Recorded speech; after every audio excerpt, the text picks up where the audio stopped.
Happy New Year, Sagittarius. It's 2020, can you believe? I'm Dadhichi from astrology.com.au with a brief compression of the 12 months into a few moments. January 11, there's a very important lunar eclipse, which I think sets the trend for you for the coming year. And that's a lunar eclipse here in this 8th house of your horoscope, very near the lunar node, what we call the karmic point, Rahu, as the Vedic astrologers call it. And this 8th house is a very transformative house, dealing with the inner complexities of your spiritual self. So it's important for you to understand that a lot of what's going to shape your destiny in the next 12 months is happening underneath the surface.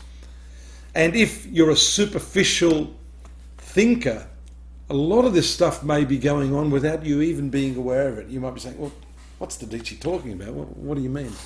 So this is about becoming more self-aware in the first month of 2020, so you can understand how that influences every other department of life, and especially this second house of your horoscope, which is money, value.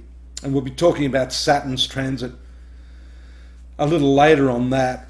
But there are several eclipses this year which are going to shape your life and the events that happen. Speaking of this, on May 5th, it shifts out of here into the relationship sector of your horoscope. Now that's significant because your karma is tied in with this. The people you meet or the people you happen to be with currently are going to be influenced by this, the nature of your relationship. And that's why I said, if you're not operating from a position where you can see what's underlying the relationships, the motivations for those relationships, you're going to be missing a large chunk of what makes your love life tick.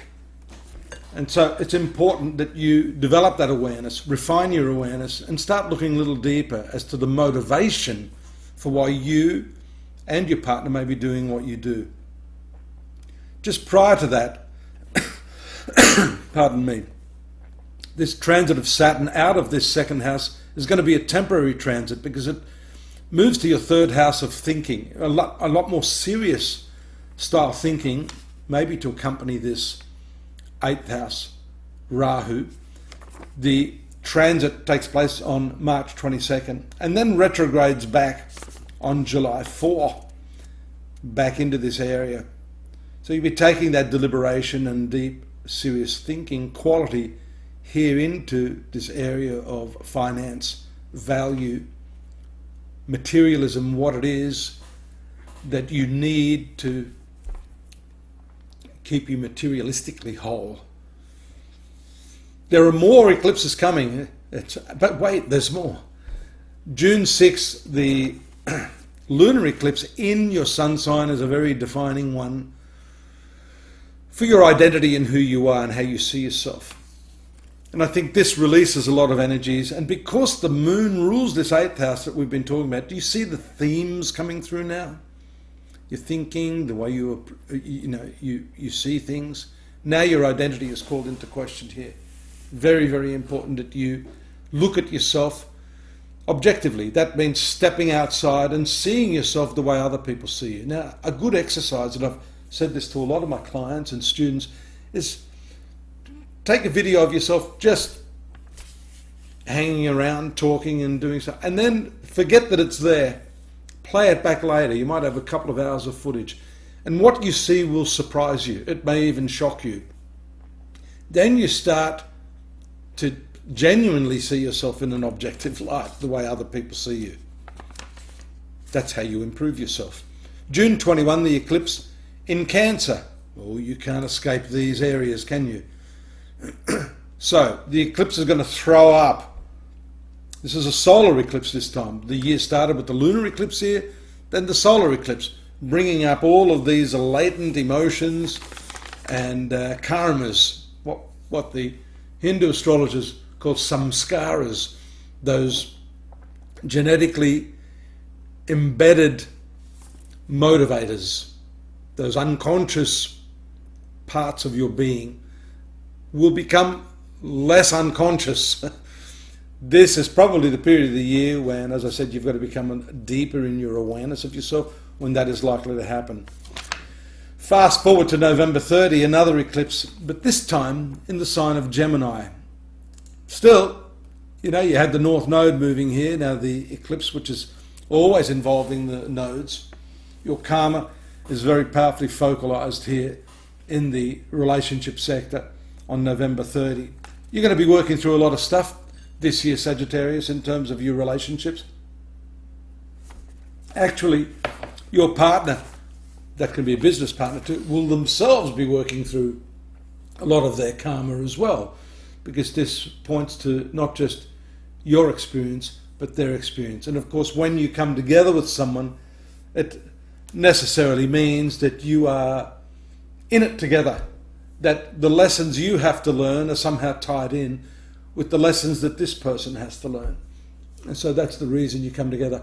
I heard a beautiful saying related to marriage, if you happen to be married. When you come together, you are back to back. And over time, you turn around and face each other. That can be a bit of a shock for a lot of people. I must say, for me it was too. After 30 years, I divorced. So it can take some time. This nodal, not noodle, this nodal transit is an 18-year transit. So I can say to you that as it transits here this year, it is going to be reminiscent of what happened about 18 years ago for you. So bear that in mind.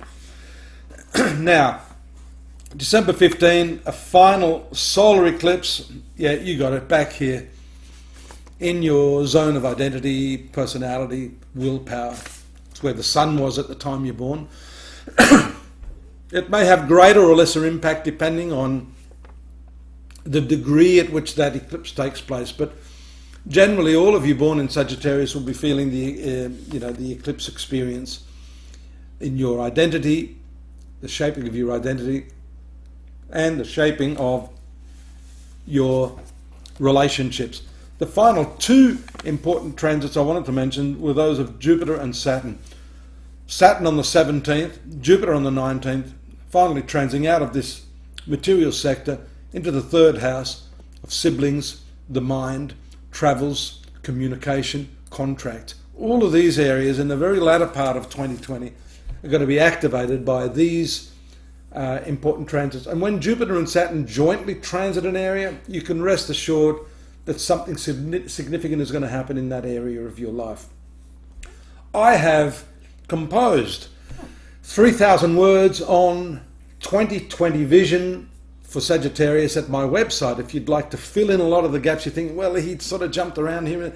There's a consistent, sequential order of the transits to fill in all of what I've said here, which is a brief 7 or 8 minute dialogue, well, monologue really. And you can get that at astrology.com.au, Sag. It's going to tell you a lot more. I've broken down the introduction, the career and work and finances, love, romance and compatibility, spirituality, luck and karma, which we've talked a lot about today. Drop me a line here if you'd like me to address any of your personal issues or to organise a personal reading. And don't forget to subscribe, of course. I'll see you here in February. Good luck. Happy New Year. Glad to have your company again and look forward to seeing you again.